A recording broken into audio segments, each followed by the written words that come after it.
You may be one of 30 million Americans who have some kind of trouble sleeping, but there are things you can do to help get some sleep. Our Sunrise anchor Julia Moffett is always looking for ways to maximize sleep time, and she found out what you can do as early as tonight to help. From pills to sleep strips, even gummies that promise a good night's rest, we spend $32 billion on sleep aids, but too often, many of us are still up all night.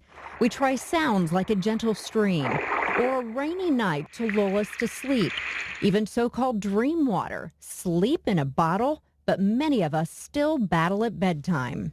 Melatonin, Advil PM. Stacey Washington of New Pal says she's tried most of those products over the last 4 years, and she is still desperate for that elusive good night's sleep.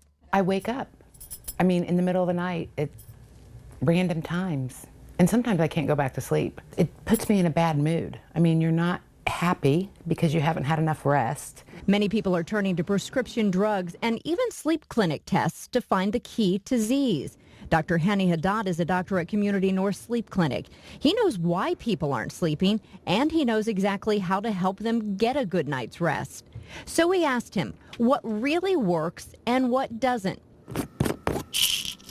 First, prescription meds. Dr. Haddad says they should not be used long-term because of possible short-term side effects. Honestly, nothing good come out of sleeping pills. Short-term is okay. What about the supplement melatonin? It's usually helpful without the sleepy side effects, but he says most people don't take it early enough in the evening. Dr. Haddad recommends you take it 2 hours before you hit the hay. And that old-fashioned go-to, alcohol, a glass or two of wine. Even though it's the most common treatment for insomnia, Dr. Haddad says it isn't the answer. It may help you fall asleep, but it won't help you stay asleep.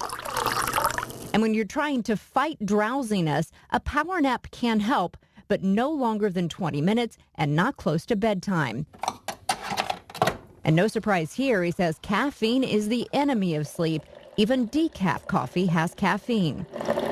Something Dr. Haddad says is important for those in middle age who long ago accepted that with age comes some kind of sleep trouble. It's not normal not to sleep well when you get older. There may be some sleep disorder need to be addressed. And you don't want a sleep problem to go on for too long because the health effects can be permanent. If you sleep 4 hours for 3 days, it affects your memory. And even sometimes memory you don't regain when you go back to sleep to your usual sleep. So how can you find out if you are getting a good night's sleep? We had Stacey try a new device that claims to measure the quality of your sleep and how many times you wake up. She says it was easy to use and is surprised by how little sleep it shows she gets. Well, I thought I got 7, but according to this, I don't get that much, between 4 and 6. And if you don't get a good night's sleep, what happens if you just plan to sleep later on the weekend? Can you make it up? You cannot catch up on the weekends. This is a myth. Bottom line, what should you do to get to sleep tonight? Experts say the single most important thing you can do is wake up at the same time every day, and yes, even on the weekends. Lower the lights in the house and on your e-readers. That helps produce natural melatonin in your body, which helps you sleep. Keep your room cool and air moving by adding a fan, and consider a white noise maker.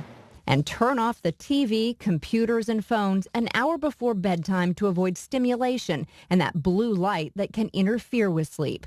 As for Stacey, she's giving up the gadgets. I'm going to try to turn the TV off.